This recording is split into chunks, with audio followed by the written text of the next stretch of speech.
Léa ne fit pas de bruit. Elle glissa dans la maison comme un courant d'air, laissant derrière elle des vêtements pliés, un café refroidi et un silence trop net pour être naturel.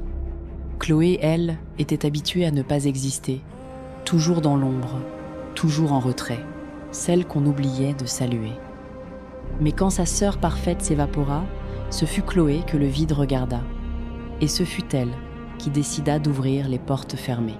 Elle commença par le bureau, puis les tiroirs dissimulés. Ce qu'elle trouva ne ressemblait pas à une vie, mais à un montage.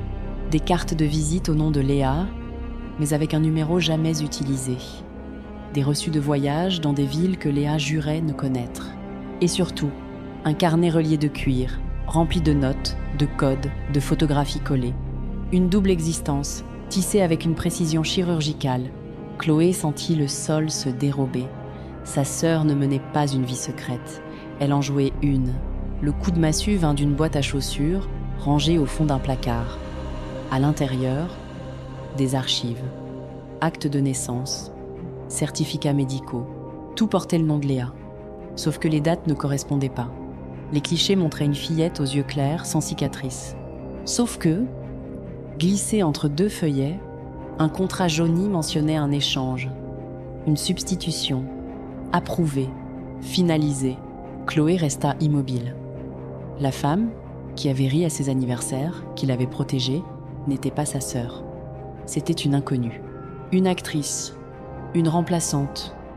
Où était la vraie Léa ? La question résonna comme un écho dans la pièce vide. Les indices pointaient vers un établissement dont les registres avaient été effacés. Une vie mise sous cloche, protégée ou punie. Chloé ne savait que ceci. Pendant des années, elle avait aimé un reflet. Elle avait envié une ombre projetée par une autre. L'imposture n'était pas un vol.